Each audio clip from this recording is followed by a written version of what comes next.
ጸጋና ሰላም በእያላችሁበት ይብዛላችሁ የተወደዳችሁ የመጽሐፍ ቅዱስ ንባብ ቤተሰቦቻችን ይሄ የመጽሐፍ ቅዱስ ንባባችን ነው። መስከረም 1 ዘፍጥረት 1 ብለን ጀምረን እስከ ጳጉሜ 22 ድረስ በጌታ ጸጋ እየተጓዝን ነው። ዛሬ 93ኛ ቀናችን ላይ ደርሰናል። ሁለተኛ ሳሙኤል ከምዕራፍ 19 እስከ 21 ድረስ ያለውን አብረን እናንብብ። በጌታ በኢየሱስ ስም አነባለሁኝ። ምዕራፍ 19 ኢዮአብም ንጉሱ ስለ አቤሴሎም እንዳለቀሰና ዋይ ዋይ እንዳለ ሰማ። በዚያም ቀን ንጉሱ ስለ ልጁ አዘነ ሲባል ህዝቡ ሰምቷልና የዚያን ቀን ድል በህዝቡ ሁሉ ዘንድ ወደ ሐዘን ተለወጠ። ህዝቡም ከሰልፍ የሸሸ ህዝብ አፍሮ ወደ ኋላው እንዲል በዚያን ቀን ወደ ከተማ ተሰርቆ ገባ። ንጉሱም ፊቱን ሸፈነ። ንጉሱም በታላቅ ድምጽ ልጄ አቤሴሎም ሆይ፣ ልጄ አቤሴሎም፣ ልጄ ሆይ እያለ ይጮህ ነበር። ኢዮአብም ወደ ንጉሱ ወደ ቤት ገብቶ እንዲህ አለ፣ ዛሬ ነፍስህንና የወንዶችና የሴቶች ልጆችህን ነፍስ የሚስቶችህንና የቁባቶችህን ነፍስ ያዳኑትን የባሪያዎችን ሁሉ ፊት አሳፍረሃል። አንተ የሚጠሉህን ትወዳለህ፣ የሚወዱህንም ትጠላለህ። መሳፍንትህንና ባሪያዎችህን እንዳታስብ ዛሬ ገልጠሃል። ዛሬ ሁላችን ሞተን ቢሆን ኖሮ አቤሴሎም ድኖ ቢሆን ኖሮ ደስ ያሰኘህ እንደነበረ ዛሬ ያያለው። አሁን እንግዲህ ተነስተህ ውጣ፣ ለባሪያዎችህም የሚያጽናናቸውን ነገር ተናገራቸው። ያልወጣህ እንደሆነ ግን አንድ ሰው ካንተ ጋር በዚህ ሌሊት እንዳይቀር በእግዚአብሔር እምላለሁ። ይህም ከብላቴናነትህ ጀምሮ እስከ ዛሬ ድረስ ካገኘህ ክፉ ነገር ሁሉ ይልቅ ታላቅ መከራ ይሆንብሃል። ንጉሱም ተነስቶ በበሩ ተቀመጠ። ህዝቡም ሁሉ ንጉሱ በበሩ እንደተቀመጠ ሰማ። ህዝቡም ሁሉ ወደ ንጉሱ ፊት መጣ። እስራኤልም እያንዳንዱ ወደ ድንኳኑ ሸሽቶ ነበረ። ህዝቡም ሁሉ በእስራኤል ነገድ ሁሉ ውስጥ ንጉሱ ከጠላቶቻችን እጅ ታድጎናል፣ ከፍልስጤማውያንም እጅ አድኖናል። አሁንም ስለ አቤሴሎም ከአገር ሸሽቷል። በላያችን እንዲሆን የቀባነው አቤሴሎም በሰልፍ ሞቷል። አሁንም እንግዲህ ንጉሱን ለመመለስ ስለምን ዝም ትላላችሁ እያለ እርስ በርሱ ይከራከር ነበረ። ንጉሱም ዳዊት ለካህናቱ ለሳዶቅና ለአብያታር ልኮ እንዲህ አላቸው፣ ለይሁዳ ሽማግሌዎች እንዲህ ብላችሁ ተናገሯቸው፣ የእስራኤልን ሁሉ ነገር ወደ ንጉሱ ደርሷልና ንጉሱን ወደ ቤቱ ከመመለስ ስለምን ዘገያችሁ? እናንተ ወንድሞቼ ያጥንቴ ፍላጭ የስጋዬም ቁራጭ ናችሁ። እናንተ ንጉሱን ከመመለስ ስለምን ዘገያችሁ? ለአሜሳይም አንተ ያጥንቴ ፍላጭና የስጋዬ ቁራጭ አይደለህምን? በዘመንህም ሁሉ በኢዮአብ ፋንታ በፊቴ የሰራዊት አለቃ ሳትሆን ብትቀር እግዚአብሔር ይህን ያድርግብኝ ይህንንም ይጨምርብኝ በሉት። የይሁዳንም ሰዎች ሁሉ ልብ እንደ አንድ ሰው ልብ አድርጎ አዘነበለ። ወደ ንጉሱም ልከው አንተ ከባሪያዎች ሁሉ ጋር ተመለስ አሉት። ንጉሱም ተመልሶ እስከ ዮርዳኖስ ድረስ መጣ። የይሁዳ ሰዎች ንጉሱን ሊቀበሉት ንጉሱንም ዮርዳኖስን ሊያሻግሩ ወደ ጌልጌላ መጡ። ከብራቂም ሀገር የነበረው ብንያማዊው የጌራ ልጅ ሳሚ ከይሁዳ ሰዎች ጋር ዳዊትን ሊቀበል ፈጥኖ ወረደ። ከርሱም ጋር ብንያማውያን የሆኑ 1000 ሰዎች ነበሩ። የሳኦልም ቤት ባሪያ ሲባ ከርሱም ጋር 15 ልጆቹና 20 ባሪያዎቹ ነበሩ። በንጉሱም ፊት ፈጥነው ዮርዳኖስን ተሻገሩ። ታንኳውም የንጉስን ቤተሰብ ያሻግር ዘንድ ንጉሱም ደስ ያሰኘውን ያደርግ ዘንድ ይሸጋገር ነበረ። ንጉሱም ዮርዳኖስን ከተሻገረ በኋላ የጌራ ልጅ ሳሚ በፊቱ ተደፋ። ንጉሱንም ጌታዬ ሆይ ኃጢአቴን አትቁጠርብኝ። ጌታዬ ንጉሱ ከኢየሩሳሌም በወጣህ ቀን ባሪያህ የበደልኩህን አታስብብኝ። ንጉሱም በልቡ አያኑረው፣ ባሪያህ በደለኛ እንደሆንኩ አውቄያለሁና እነሆ ከዮሴፍ ቤት ሁሉ አስቀድሜ ዛሬ መጣሁ። ጌታዬንም ንጉሱን ልቀበል ወረድኩ አለው። የጽሩያ ልጅ አቢሳ ግን ሳሚ እግዚአብሔር የቀባውን ሰድቧልና ሞት የተገባው አይደለምን አለ። ዳዊትም እናንተ የጽሩያ ልጆች እኔ ከናንተ ጋር ምን አለኝ? ዛሬ ስለምን ጠላቶች ትሆኑብኛላችሁ? ዛሬስ በእስራኤል ዘንድ ሰው ሊሞት ይገባልን? ዛሬስ በእስራኤል ላይ እንደነገስኩ አላወቅኩምን አለ። ንጉሱም ሳሚን አትሞትም አለው። ንጉሱም ማለለት። የሳኦልም ልጅ ሜምፊቦስቴ ንጉሱን ሊቀበል ወረደ። ንጉሱም ከሄደ ጀምሮ በደህና እስከተመለሰበት ቀን ድረስ እግሩን አልጠገነም፣ ጢሙን አልተቆረጠም፣ ልብሱንም አላጠበም ነበር።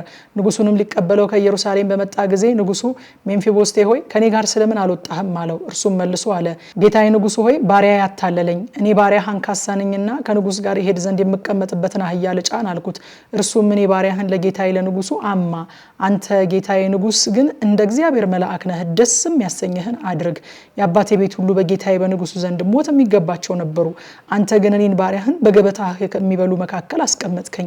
ለንጉስ ደግሞ ለመናገር ምን መብት አለኝ? ንጉሱም ነገርህን ለምን ታበዛለህ? አንተና ሲባ እርሻውን ትካፈሉ ዘንድ ብያለሁ አለ። ሜምፊቦስቴም ንጉሱን ጌታዬ ንጉሱ በደህና ወደ ቤቱ ከተመለሰ እርሱ ሁሉን ይውሰደው አለው። ገለአዳዊውም ቤርዜሊ ከሮግሊም ወረደ፣ ሊሸኘውም ከንጉሱ ጋር ዮርዳኖስን ተሻገረ።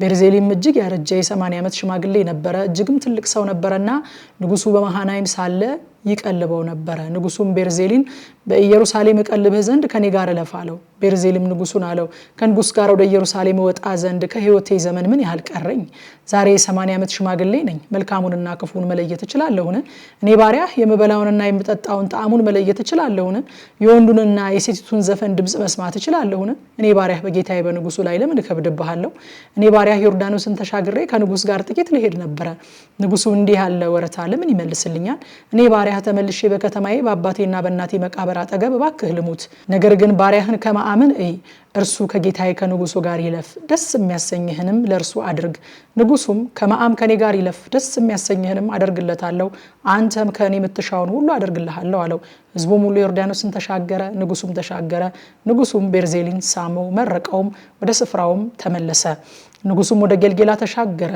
ከመአምም ከርሱ ጋር ሄደ የይሁዳም ህዝብ ሁሉ ደግሞ የእስራኤልም ህዝብ ኩሌታ ንጉሱን አሻገረው እነሆም የእስራኤል ሰዎች ሁሉ ወደ ንጉሱ መጡ ንጉሱም ወንድሞቻችን የይሁዳ ሰዎች ለምን ሰረቁ ንጉሱንም ቤተሰቡንም ከርሱ ጋር የዳዊትን ሰዎች ሁሉ ዮርዳኖስን አሻገሩ አሉት የይሁዳም ሰዎች ሁሉ ለእስራኤል ሰዎች መልሰው ንጉሱ ለኛ ቅርባችን ነው ስለምን በዚህ ነገር ተቆጣላችሁ በእውኑ ከንጉሱ አንዳች በልተናልን ወይስ እርሱ በረከት ሰጥቶናልን አሉ የእስራኤልም ሰዎች ለይሁዳ ሰዎች መልሰው በንጉሱ ዘንድ ለኛ 10 ክፍል አለን በዳዊት ዘንድ ደግሞ ከናንተ ይልቅ መብት አለን ስለምናቃችሁን ስለምንስ ንጉሳችንን ለመመለስ ቀድሞ ምክር አልጠየቃችሁንም አሉ የይሁዳም ሰዎች ቃል ከእስራኤል ሰዎች ቃል ይልቅ ጠነከረ ሁለተኛ ሳሙኤል ምዕራፍ 20 እንዲህም ሆነ አንድ ብንያማዊ የቢክሪ ልጅ ስሙ ሳቤ የሚባል ምናምንቴ ሰው ነበረ እርሱም ከዳዊት ዘንድ እድል ፈንታ የለንም ከሴም ልጅ ዘንድ ርስት የለንም እስራኤል ሆይ እያንዳንዱ ወደ ድንኳን ተመለስ ብሎ ቀንደ መለከት ነፋ እስራኤል ሰዎች ሁሉ ከዳዊት ተለይተው የቢክሪ ልጅ ሳቤን ተከተሉ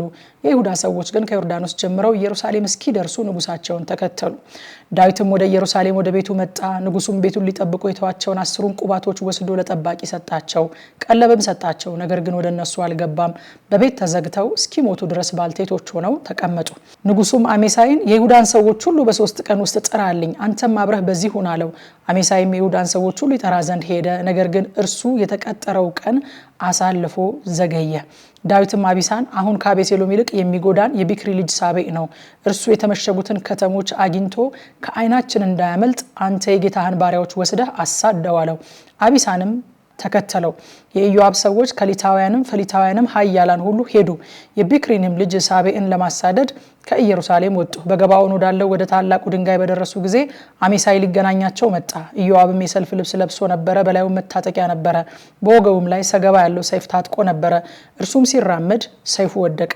ኢዮአብም አሜሳይን ወንድሜ ሆይ ደህና ነህን አለው ኢዮአብም አሜሳይን የሚስም መስሎ በቀኝ እጁ ጢሙን ያዘው አሜሳይ ግን በኢዮአብ እጅ ከነበረው ሰይፍ አልተጠነቀቀም ነበር ኢዮአብም ሆዱን ወጋው አንጀቱም በምድር ላይ ዘረገፈው ሁለተኛም አልወጋውም ሞተም ኢዮአብና ወንድሙ አቢሳ የቢክሪ ልጅ ሳቤን አሳደዱ ከኢዮአብም ብላቴኖች አንዱ በአሜሳይ ሬሳ አጠገብ ቆሞ ለኢዮአብ ወዳጅ የሚሆን ለዳዊት የሚሆነ ሁሉ ኢዮአብን ይከተል ይል ነበር አሜሳይም በመንገድ መካከል ወድቆ በደሙ ላይ ይንከባለል ነበር ያም ሰው ወደርሱ የሚመጣ ሁሉ ሲቆም አይቷልና ህዝቡ ሁሉ እንደቆመ ባየ ጊዜ አሜሳይን ከመንገድ ላይ ወደ እርሻ ውስጥ ፈቀቅ አደረገው በልብስም ከደነው ከመንገድም ራቅ ባለ ጊዜ ህዝቡ ሁሉ የቢክሪ ልጅ ሳቤን ለማሳደድ ኢዮአብን ተከትሎ ያልፍ ነበር እርሱ ግን ከእስራኤል ነገድ ሁሉ ወደ አቤል ወደ ቤት ማአካ ወደ ቤሪም ሁሉ አለፈ ሰዎችም ሁሉ ተሰብስበው ተከተሉት በቤት ማአካም ባለ በአቤልም መጥተው ከበቡት በከተማይቱም ላይ እስከ ቅጥሯ ድረስ የአፈርን ድልድል ደለደሉ ቅጥሩንም ያፈርሱ ዘንድ ከኢዮአብ ጋር የነበሩ ህዝብ ሁሉ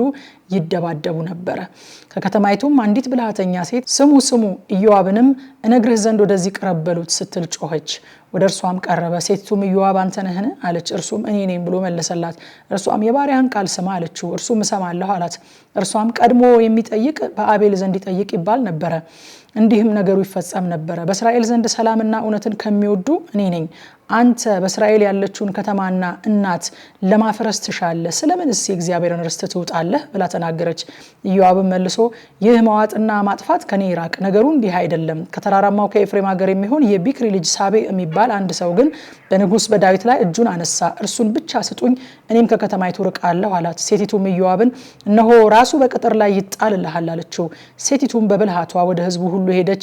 እነርሱም የቢክሪ ልጅ የሳቤዕን ራስ ቆርጠው ወደ ኢዮአብ ጣሉት። እርሱም ቀንደ መለከቱን ነፋ። ሰውም ሁሉ ከከተማይቱ ርቆ እያንዳንዱ ወደ ድንኳኑ ሄደ። ኢዮአብም ወደ ንጉሱ ወደ ኢየሩሳሌም ተመለሰ። ኢዮአብም በእስራኤል ሰራዊት ሁሉ ላይ አለቃ ነበረ። የዮዳሄም ልጅ በናያስ በከሊታውያንና በፈሊታውያን ላይ ነበረ። አዶኒራምም ግብር አስገባሪ ነበረ። የአሂሉ ልጅ ኢዮሳፍጥ ታሪክ ጸሐፊ ነበረ። ሱሳም ጸሐፊ ነበረ። ሳዶቅና አብያታር ካህናት ነበሩ። የኢያዕር ሰው ኢራስ ለዳዊት አማካሪ ነበረ። ሁለተኛ ሳሙኤል ምዕራፍ 21። በዳዊትም ዘመን 3 ዓመት ያህል ቀጥሎ ራብ ሆነ። ዳዊትም የእግዚአብሔርን ፊት ጠየቀ። እግዚአብሔርም የገባዖን ሰዎችን ስለገደለ በሳኦልና በቤቱ ላይ ደም አለበት አለ። ንጉሱም የገባዖንን ሰዎች ጠራ። የገባዖን ሰዎች ከአሞራውያን የተረፉ ነበሩ እንጂ ከእስራኤል ልጆች ወገን አልነበሩም። የእስራኤል ልጆች ምለውላቸው ነበረ። ሳኦል ግን ለእስራኤል ልጆችና ለይሁዳ ስለቀና ሊገላቸው ወዶ ነበረ። ዳዊትም የገባዖንን ሰዎች የእግዚአብሔርን ርስት ተባረኩ ዘንድ ምን ላድርግላችሁ? ማስተሰሪያውስ ምንድነው አላቸው። የገባዖን ሰዎችም በእኛና በሳኦል ወይም በእኛና በቤቱ መካከል ያለው የብርና የወርቅ ነገር አይደለም፣ ከእስራኤልም ወገን እኛ የምንገድለው የለም አሉት። እርሱም የምትናገሩትን አደርግላችኋለሁ አለ። ንጉሱንም እኛን ካጠፋ በእስራኤልም ዳርቻ ሁሉ እንዳንቀመጥ መፍረሳችንን ካሰበው ሰው ልጆች 7 ሰዎች አሳልፈ ስጠንና ከእግዚአብሔር በተመረጠው በሳኦል ሀገር በጊብዓ ለእግዚአብሔር እንሰቅላቸዋለን አሉት። ንጉሱም እሰጣችኋለሁ አለ። ንጉሱም በሳኦል ልጅ በዮናታንና በዳዊት መካከል ስለነበረው ስለ እግዚአብሔር መሐላ የሳኦልን ልጅ ዮናታንን ልጅ ሜምፊቦስቴን አዳነ። ንጉሱም ለሳኦል የወለደቻቸውን የኢዮሄልን ልጅ የሪጽፋን ሁለቱን ልጆች ሄርሞንንና ሜምፊቦስቴን ለማህላታዊውም ለቤርዜሊ ልጅ ለኤስድሪኤል የወለደቻቸውን የሳኦልን ልጅ የሜሮብን 5 ልጆች ወሰደ። ለገባዖንም ሰዎች እጅ አሳልፎ ሰጣቸው። በእግዚአብሔርም ፊት በተራራው ላይ ሰቀሏቸው። 7ቱም በአንድነት ወደቁ። እህል በሚታጨድበት ወራት በገብሱ መከር መጀመሪያ ተገደሉ። የኢዮሄልም ልጅ ሪጽፋ ማቅ ወስዳ ከመከር ወራት ጀምሮ ዝናብ ከሰማይ እስኪዘንብ ድረስ በድንጋይ ላይ ዘረጋቸው። በቀንም ወፎች በሌሊትም አራዊቶች ያርፉባቸው ዘንድ አልተወችም። የሳኦልም ቁባት የኢዮሄል ልጅ ሪጽፋ ያደረገችው ለዳዊት ነገሩት። ዳዊትም ሄደ። ሳኦልንም በጊልቦአ በገደሉ ጊዜ ፍልስጤማውያንን ከሰቀሏቸው ስፍራ ከቤትሳቤን አደባባይ ከሰረቁት ከኢያቢስ ገለአድ ሰዎች የሳኦልና የልጁን ዮናታንን አጥንት ወሰደ። ከዚያም የሳኦልና የልጁን ዮናታንን አጥንት ይዞ መጣ።